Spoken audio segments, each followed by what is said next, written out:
Hi everyone, आप लोग कैसे हैं? हमें कमेंट्स में ज़रूर बताइएगा।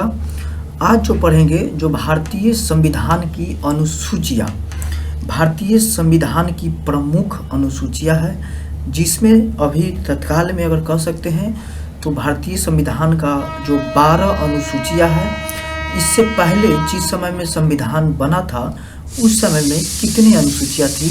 तो जिस समय में संविधान बना था उस समय में टोटल 8 अनुसूचियाँ थी। कितनी थी? टोटल 8 अनुसूचियाँ थी जिस समय में संविधान को बनाया गया था। उस समय में एक सेकेंड, जिस समय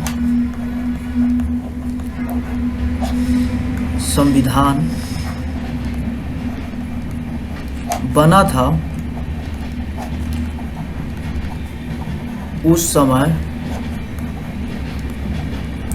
अनुसूचियों की संख्या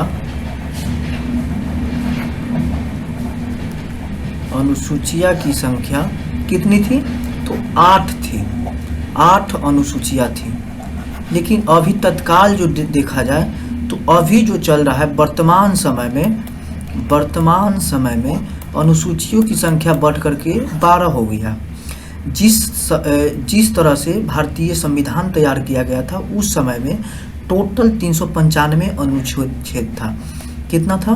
395। जबकि अभी भी जनसंख्या अगर संख्या के दृष्टि से गिना जाए तो वो 465 से भी प्लस है, लेकिन उसको संविधान में अभी भी 1 2 3 4 5 6 करके गिना जाए तो 395 है। जबकि एक के बी भी दिया गया है, ऐसा करके 22 के 3 भी दिया गया है, 19 के 2 भी दिया गया है। इस तरह से अगर जोड़ा जाए तो 465 प्लस है हमारे भारतीय संविधान में आर्टिकलों की संख्या। इसके साथ साथ भाग अगर देखा जाए तो अभी तक भारतीय संविधान में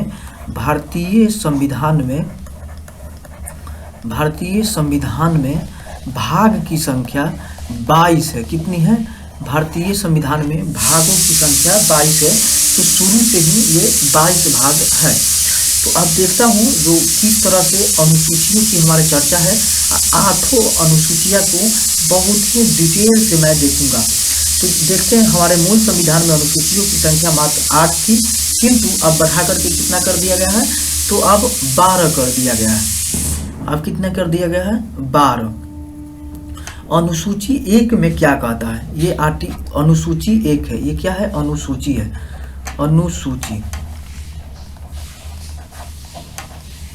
अनुसूची जो है, जो 1 में कहता है राज्य एवं केंद्र शासित प्रदेशों के बारे में बताया गया है या चर्चा किया गया है।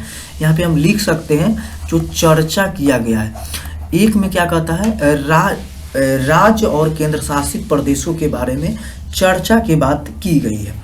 दूसरी नंबर में क्या है? ये अनुसूचियाँ है, ये आप ध्यान रखिएगा। दूसरी अनुसूची है, इसमें कह रही है जो राष्ट्रपति, उपराष्ट्रपति, राज्यपाल, विधायिका के पीठासीन अधिकारी होते हैं, या इसको हम कह सकते हैं कि इसमें वेतन देने की भी बात की गई है। इसमें विभिन्न पदाधिकारियों का वेतन भत्ता की चर्चा है, जिसमें कि राष्ट्रपति आ गया, उपराष्ट्रपति आ गया, राज्यपाल आ गया, विधायिका के पीठासीन अधिकारी है। इसका वेतन देने की बात किया गया है। क्या चीज़ का?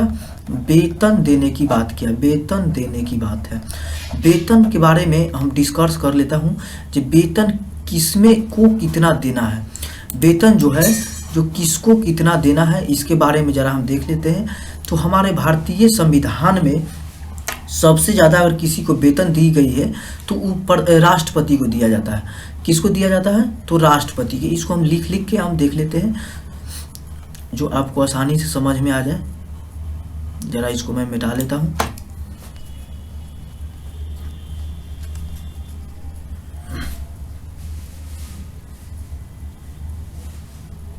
इसको जरा मिटा करके, तो सबसे ज़्यादा अगर किसी को है वेतन तो हमारा राष्ट्रपति का वेतन सबसे ज़्यादा है हमारा भारतीय संविधान में। तो मैं देख लेता हूँ ये किसका है, कितना वेतन। राष्ट्रपति का वेतन कितना है? 5 लाख रुपया। इनको कितना है? 5 लाख रुपया प्रति माह, 1 माह का वेतन अगर कहा जाए तो 5 लाख रुपया है। इसी तरह से उपराष्ट्रपति जो हम कह सकते हैं, उपराष्ट्रपति, तो उपराष्ट्रपति का वेतन अगर पूछा जाए तो कितना है मेरे भाई, तो इसका 4 लाख रुपया है। कितना है, 4 लाख रुपया है, 4 लाख रुपया है। इनको वेतन कितना है, तो 4 लाख रुपया है। इसी तरह से अगर पूछा जाए लोकसभा के अध्यक्ष के, तो लोकसभा अध्यक्ष, लोकसभा अध्यक्ष, लोकसभा अध्यक्ष का वेतन भी 4 लाख रुपया होते हैं। कितनी है, 4 लाख रुपया है लोकसभा के अध्यक्ष। अगर पूछ दिया जाए राज्यपाल, लोकसभा के उपाध्यक्ष एवं राज्यसभा के उप सभापति, इस सभी का अगर वेतन पूछा जाए तो 3.5 लाख रुपया है। किसका किसका है 3.5 लाख रुपया, 3.5 लाख रुपया किसका किसका है मेरे भाई, तो आप देख लीजिएगा। राज्यपाल को है, जैसे में हर एक राज्य का एक राज्यपाल होता है,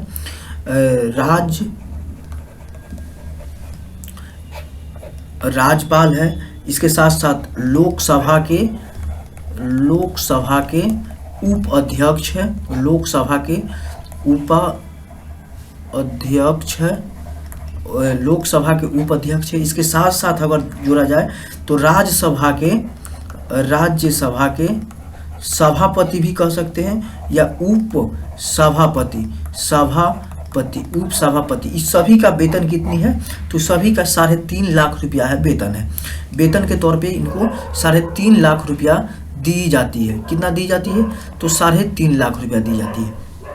इसके साथ साथ सर्वोच्च न्यायालय के मुख्य न्यायाधीश का वेतन है, सर्वोच्च न्यायालय का मुख्य न्यायाधीश, सर्वोच्च न्यायालय के मुख्य न्यायाधीश,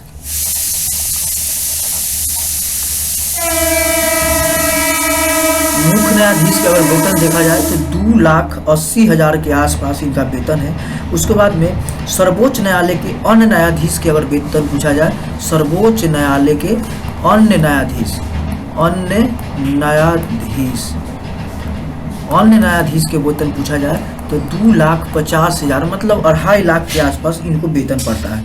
इसके साथ साथ अगर किसी को पूछा जाए कैग का वेतन, कैग का वेतन क्या होता है, कैग का वेतन, कैग का अगर वेतन पूछी जाए तो कैग का 2.5 लाख रुपया पड़ता है पर मंथ। पर मंथ कितना पड़ता है, तो 2.5 लाख रुपया, यानी कि 2.5 लाख रुपया इनको वेतन पड़ता है। इसके साथ साथ संघ लोक सेवा का उप आयोग का अध्यक्ष अगर पूछा जाए तो इसका भी 2.5 लाख रुपया के आसपास पड़ता है। तो किसका किसका हम कह सकते हैं, जो एक और अगर पूछा जाए संघ लोक सेवा आयोग, लोक सेवा आयोग, संघ लोक सेवा आयोग का अगर वेतन पूछा जाए तो 2.5 लाख है। कैबिनेट मिशन का वेतन अगर पूछा जाए, किसका, कैबिनेट मिशन, कैबिनेट मिशन का वेतन पूछा जाए, कैबिनेट मिशन की वेतन पूछा जाए, ये कैबिनेट के मुख्य सचिव या कैबिनेट के मुख्य सचिव,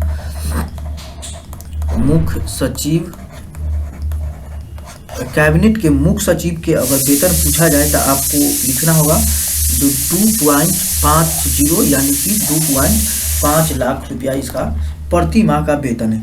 अगर पूछा जाए आरबीआई का गवर्नर का वेतन, ये तो वीवीआई क्वेश्चन है, ये वीवीआई क्वेश्चन है।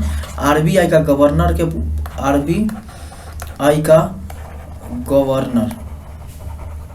गवर्नर का अगर वेतन पूछा जाए तो 2.50 लाख रुपया के आसपास ये प्रति माह पड़ता है। तो ये सब आप ध्यान दीजिएगा, ये सब क्वेश्चन अक्सर आते रहता है क्वेश्चन। आगे चलता हूँ, आगे इससे मैं डिस्कस करूंगा, बहुत ही डिस्कस करना बाकी है अभी। तो ये सब वेतन की चर्चा है। उसके बाद में है शपथ के बारे में चर्चा किया गया है। किनको किनको इसमें शपथ के बारे में चर्चा किया गया। तीसरी अनुसूची में विभिन्न पदाधिकारियों की शपथ की चर्चा की गई है। इसमें से हर एक पदाधिकारी की ये शपथ दिलाने की बात करती है। चौथी अनुसूची क्या करता है, राज्य में सीटों का आवंटन। चौथी अनुसूची कहता है इस अनुसूची में राज्यसभा में विभिन्न राज्यों के प्रतिनिधि की चर्चा किया गया है। अर्थात इस अनुसूची में राज्यसभा के सीटों का आवंटन की चर्चा किया गया है। किसका? राज्यसभा के सीटों का। राज्यसभा के सीटों की चर्चा है चौथी अनुसूची में की गई है, राज्यसभा के सीटों की चर्चा। पंचमी अनुसूची में क्या कहता है? पंचमी अनुसूची अनुसूचित क्षेत्र एवं अनुसूचित जनजाति क्षेत्र, अनुसूचित क्षेत्र एवं अनुसूचित जनजाति क्षेत्र के प्रशासन के संबंध में चर्चा करने की बात किया गया है।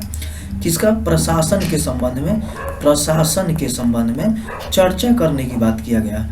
प्रशासन के संबंध में चर्चा करने की बात किया गया, चर्चा करने की बात किया गया, चर्चा करने की इसमें बात कही गई है। इसके साथ साथ छठा नंबर में छठा अनुसूची क्या कहता है? छठा अनुसूची में कहता है इस अनुसूची में पूर्वोत्तर राज्य के 4 राज्य, जिसमें से असम आ गया, मेघालय आ गया, त्रिपुरा आ गया और ये मिजोरम आ गया। मिजोरम के जनजातीय क्षेत्र की चर्चा है। ये चारों क्षेत्रों मतलब चारों राज्यों की बात किया गया है। तो छठी अनुसूची, इस अनुसूची में पूर्वोत्तर राज्य के 4 राज्य, जिसमें कि असम आ गया, त्रिपुरा आ गया, मेघालय आ गया, मिजोरम आ गया, इसके अनुसूचित जनजाति के प्रशासन के संदर्भ में विशेष रूप से चर्चा करने की बात किया गया है या चर्चा किया गया है।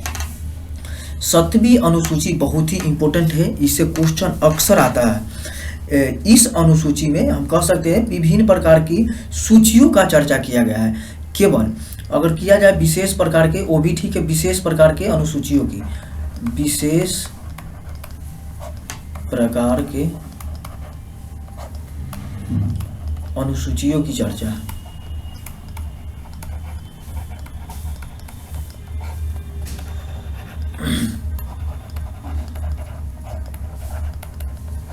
की चर्चा, विभिन्न प्रकार के अनुसूचियों की चर्चा है। इसमें क्या दिया गया है? जो केवल केंद्र और राज्य के बीच में शक्तियों का विभाजन की बात है, जो विभिन्न प्रकार के इसमें बात की गई है। इसको आप ध्यान से देखिएगा, इसमें हम बहुत सारे कुछ लिखवाएंगे, इसमें मैं बहुत सारे चीज़ों को लिखवाएंगे। इसमें मैं मिटाने का बात करता हूँ, जरा इसको मैं मिटा रहा हूँ, 1 सेकेंड आप लाइन में रहिए।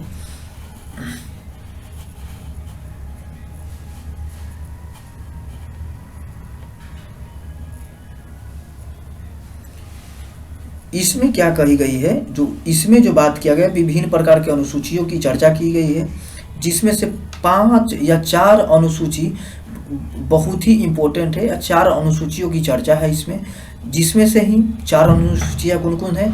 संघ सूची, राज्य सूची, समवर्ती सूची, अवशिष्ट सूची, ये सब सूची है जो इसको चर्चा किया गया है। ये चारों अनुसूचियों की इसमें चर्चा है।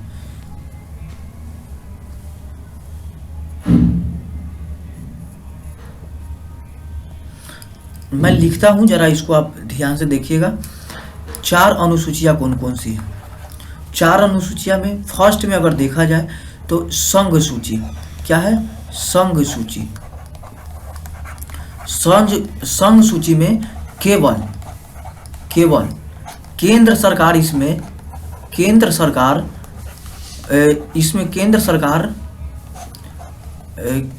सरकार कानून बना सकती है, कानून बना सकती है। इसमें केवल केंद्र सरकार कानून बना सकती है। किसमें? संघ सूची में केवल केंद्र सरकार कानून बना सकती है। इसके बारे में अगर देखा जाए तो मूल संविधान में विषयों की संख्या जो थी इसमें संघ सूची में जो 97 थी, लेकिन अभी इसको 100 बढ़ा करके 100 कर दिया गया है। लेकिन संख्या के दृष्टि से गिना जाए तो 100 है, लेकिन ऐसे नंबर बेस पर 97 ही इसको संख्या है। इसके साथ साथ इसमें सरकार केवल संघ सूची में केवल सरकार ही कानून बना सकता है, जो केंद्र सरकार बनाएगी। दूसरी नंबर में राज्य सूची। दूसरी नंबर में राज्य सूची। इसमें जो होती है, जो कानून बनाने की जो बात किया जाता है, जो राज्य सूची में, इसमें केवल राज्य ही कानून बनाते हैं। तो इसमें इसको हम डिटेल से अगर देखा जाए तो इसमें मूल संविधानों में या मूल राज्य सूची के संवैधानिक में 61 थी, लेकिन 5 को घटा दिया गया है। जो 5 को कौन घटाया है? तो 5 है जो विशेष प्रकार की थे, विशेष प्रकार के थे। इसके बारे में थोड़ा हम डिटेल से चर्चा कर लेते हैं। इसमें है हमारे मूल संविधान में इस सूची में कुल विषयों की संख्या 66 थी, किंतु वर्तमान समय में घट करके 61 कर दिया गया है। नोट में अगर कुछ लिखना चाहे तो आप लिख सकते हैं, नोट में अगर कुछ लिखना चाहे तो आप लिख सकते हैं। 42वें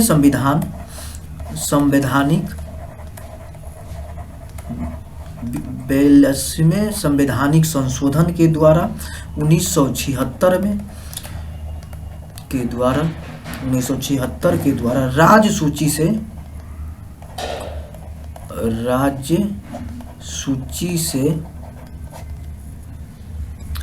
सूची से 5 विषय को निकाल करके 5 विषय को निकाल करके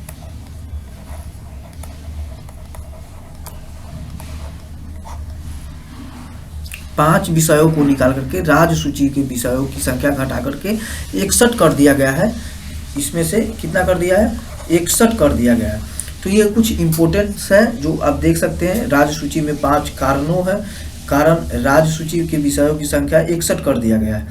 जबकि अगर कहा जाए तो समवर्ती सूची में इसको जोड़ दिया गया है। तो पहले 47 था और 5 को जोड़ करके 52 कर दिया गया था। पहले 47 थी, अब 5 को जोड़ करके टोटल नंबर बेस 52 कर दिया गया।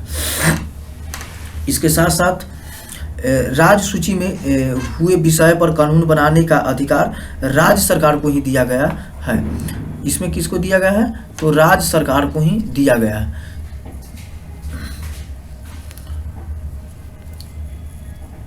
इसके बाद में एक और आता है, जो ये राज्य सूची हो गया, एक संघ सूची हो गया, एक समवर्ती सूची होती है। समवर्ती सूची के बारे में भी थोड़ा सा चर्चा कर लेते हैं। समवर्ती सूची में क्या क्या चीज बात है? इसमें भी एक बात है, समवर्ती सूची में राज्य और केंद्र दोनों इसमें बनाता है।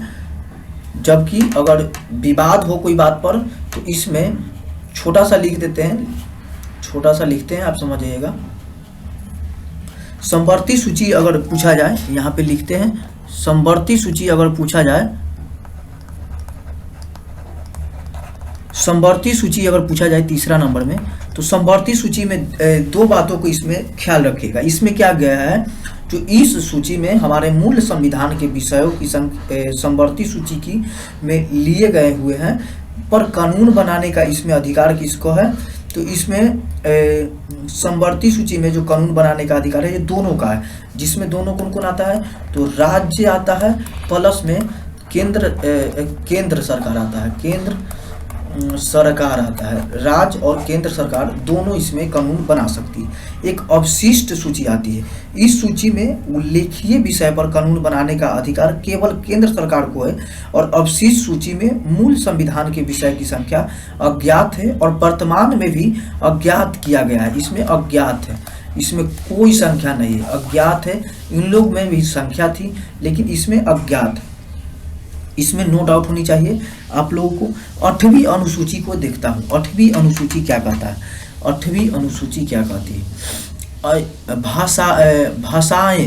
भाषाएं की संख्या है जो 8वीं अनुसूची में, भाषाएं की जो संख्या है जो 8वीं अनुसूची में। भाषाएं क्या क्या चीज है मेरे भाई? तो 8वीं अनुसूची में संविधान द्वारा मान्यता प्राप्त भाषाओं की चर्चा की गई है। हमारे मूल संविधान में 8वीं अनुसूची में भाषा की संख्या मात्र शुरू में कितनी थी? तो शुरू में जो थे, जो 14 भाषा थे, जबकि वर्तमान में क्या है? तो वर्तमान में अगर गिना जाए तो 22 भाषा है। क्या है? वर्तमान में अगर गिना जाए तो हमारे भारतीय संविधान में 22 भाषाएं हैं। जो 22 भाषा के अगर देखना चाहते हैं तो आप 1 मिनट में आप रिवाइज कर सकते हैं, 1 मिनट के अंदर में आप रिवाइज कर सकते हैं। अगर लिखना चाहे तो आप लिख भी सकते हैं। भाषाएं की अगर बात की जाए तो आप लिख भी सकते हैं। बहुत ही इंपॉर्टेंट है अगर आप लिखना चाहते हैं तो। 14 भाषाएं कौन कौन सी थी, तो इसमें फिर से मैं लिखेंगे तो लेट तो थोड़ा होगा, लेकिन देख लेते हैं लिख के। 14 भाषाएं शुरू में थे, उसके बाद में और भाषा को जोड़ करके लगभग 8 भाषा जुड़ी गई है, और 8 भाषा को जोड़ करके 22 भाषा बना दिया गया। अभी भी हमारे भारतीय संविधान में 22 भाषा है। कितनी भाषा है, तो 22 भाषा है।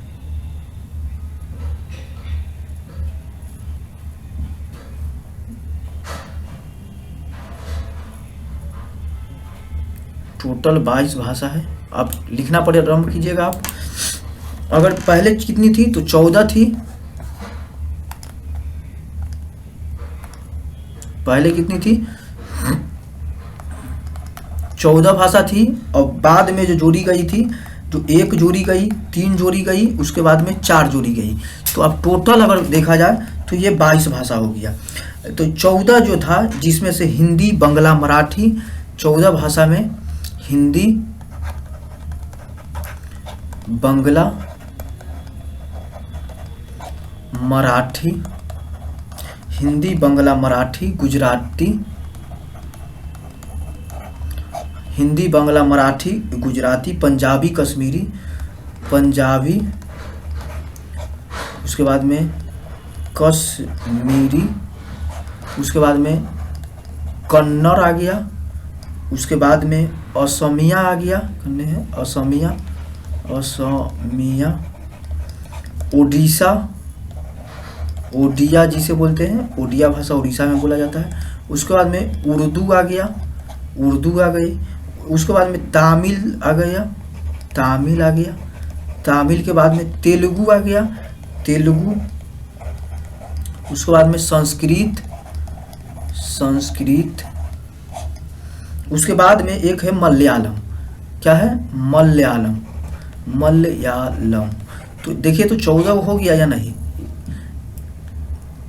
1 2 3 4 5 6 7, एक सेकंड जरा कलर चेंज कर लेता हूँ। 7 के बाद 8 9 10 11 12 13 1 14।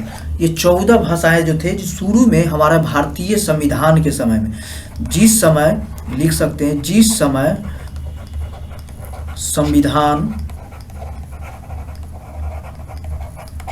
बना था, उस समय का है। जिस समय में संविधान बना था, उस समय में। उसके बाद में एक सिंधी भाषा को जोड़ी गई थी, जो 1967 में जोड़ी गई थी, 21वीं संविधान संशोधन के द्वारा। 21वीं संविधान संशोधन के द्वारा 1967 में जोड़ा गया था। ये 1967 जो जोड़ी गई थी, जो किसको, सिंधी भाषा को जोड़ी गई थी। किसको, सिंधी भाषा को जोड़ी गई थी। इसके साथ साथ 3 भाषाओं को लाई गई थी, जिसमें से एक मैं आपको ट्रिक दिए हैं। तीनों भाषा का ट्रिक क्या चीज़ है मेरे भाई, तो नमक। क्या है, नमक। जिसमें से नेपाली आ गया, नेपाली आ गया, नेपाली आ गया, मणिपुरी आ गया, मणिपुरी आ गया, मणिपुरी आ गया। उसके साथ में क से आप लिख सकते हैं कोकरी भाषा। क्या चीज, कोकरी भाषा। तो इधर आप गिन सकते हैं, 3 को इधर आ गया नमक, एक ये 4 और 14 ही, तो 14 और 4 18 हो गया। बचा कितना, टोटल 22 भाषा थी। 22 भाषा में 4 भाषा बच चुका है। तो चारों भाषा को 92वीं संविधान संशोधन के द्वारा हम लिख सकते हैं यहाँ पे। उसके बाद में हम यहाँ पे लिख सकते हैं, यहाँ पे 92वीं संविधान संशोधन द्वारा, 92वीं संविधान संशोधन द्वारा। 92वीं संविधान संशोधन आप लोगों को याद होगा, लेकिन आगे मैं अगर याद नहीं है तो मैं करवाऊंगा। 2003 में 92वीं संविधान संशोधन हुआ था। इसी के द्वारा इसको जोड़ा गया था। इसमें से हम आपको इसमें भी एक ट्रिक दिए थे, उस ट्रिक के आप याद रख सकते हैं, जिसे हम बोडमास लिखे थे जी, बोडमास, बोडमास, बोडमास। तो बोडमास से आप याद रख सकते हैं, इसमें से 4 भाषा लाई गई थी, बोडो डोगरी, बोडो डोगरी, इतना से बोडो डोगरी, एक बोडो है, एक बोडो है, उसके बाद में एक डोगरी है, क्या है, डोगरी है, डोगरी, बोडो डोगरी। उसके बाद में हम म से कह सकते हैं मैथिली भाषा जोड़ा गया था, मैथिली भाषा, मैथिली भाषा जोड़ा गया था, जो हम मैथिली भाषा जोड़ी गई थी। एगो एस आता है, एस से आ सकता है संथाली या संथाली, एक भाषा है, ठीक ना, ये भाषा है। लगभग 22 भाषा आपको गिना दिए हैं। 22 भाषा कौन कौन है, हिंदी, एक गिनिएगा हमको शासक, हिंदी, बांग्ला, मराठी, गुजराती, पंजाबी, कश्मीरी, कन्नड़, असमिया, ओडिया, उर्दू, तमिल, तेलुगु, संस्कृत, मलयालम। ये कब का है, तो ये जो बना हुआ है, जो कब का मेरे भाई, तो ये लगभग संविधान बना था उस समय का ये बना हुआ है।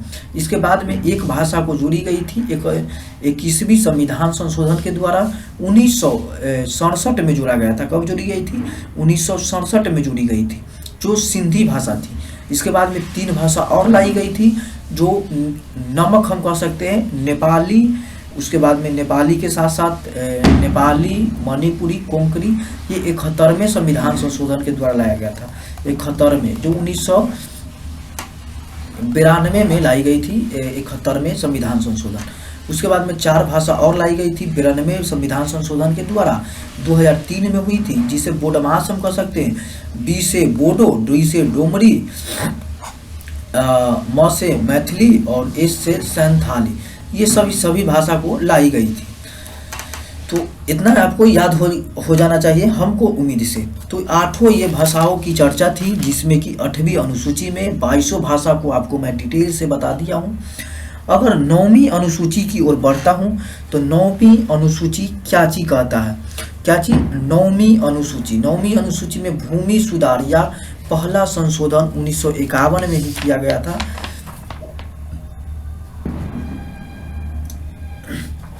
कब, ये पहला जो किया गया था, जो कब किया गया था मेरे भाई, तो ये पहली बार की गई थी 1951 में। तो भाषाएं की जो संख्या थी, जो तो 8वीं अनुसूची से ही लाई गई थी। इसमें हम कह सकते हैं, जो यह अनुसूची में हमारे मूल संविधान में नहीं था, और प्राथमिक संविधान संशोधन 1991 के द्वारा इसको लाई गई थी। और इस सूची में जमींदार उन्मूलन एवं भूमि सुधार के न्यायिक सक्रिया की चर्चा की बात किया था। तो आपको ये सब नॉर्मल है, आपको समझ में आई होगी। 10वीं अनुसूची थोड़ी सा नहीं इम्पोर्टेंट पड़ जाता है, इसे दल परिवर्तन या 52वें संविधान संशोधन 1985 में इसको जोड़ा गया था। ये 10वां अनुसूची है। इसमें कही गई है, यह अनुसूची भी हमारे मूल संविधान में नहीं था, परंतु 92वें संविधान संशोधन 1985 के द्वारा इसे जोड़ा गया था। और इस अनुसूची में दल बदल को रोकने वाला कानून की चर्चा करने की बात किया गया था। उसके बाद में 11वें अनुसूची क्या कहती है, 11वें अनुसूची में है पंचायत की चर्चा, जो 73वां संविधान संशोधन 1993 में लाया गया था या जोड़ा गया था।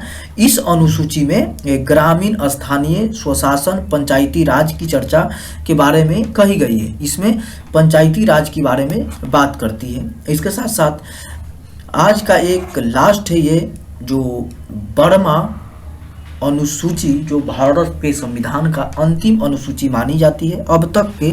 लेकिन अगर भारत के लगे और बढ़ाया जाए तो बढ़ा सकते हैं, घटा सकते हैं, इसमें कोई दो राय नहीं है। इस अनुसूची भी हमारे संविधान में नहीं था, लेकिन 74वें संविधान संशोधन 1993 के द्वारा इसे जोड़ी गई थी। इस अनुसूची में शहरी स्थानीय स्वशासन, जिसे नगर पालिका की चर्चा किया गया था। किसका, नगर पालिका, नगर पालिका, जैसे पटना नगर पालिका है, नगर पालिका में है, इसी तरह से इसको जोड़ी गई थी। तो आज का ये एपिसोड कैसा लगा हमें ज़रूर बताइएगा। अगर अच्छा लगे तो हमें कमेंट्स में बताइएगा। अगर इसमें और कुछ संशोधित करके आपको चाहिए इससे भी डिटेल में, तो हमें बताइए, तो इससे भी ज़्यादा हम रिसर्च करें और रिसर्च करके और भी आपको बताने का मैं प्रयत्न करते हैं। बाकी हम आगे मिलते हैं, आज के लिए इतना ही पे छोड़ते हैं, तब तक के लिए जय हिंद।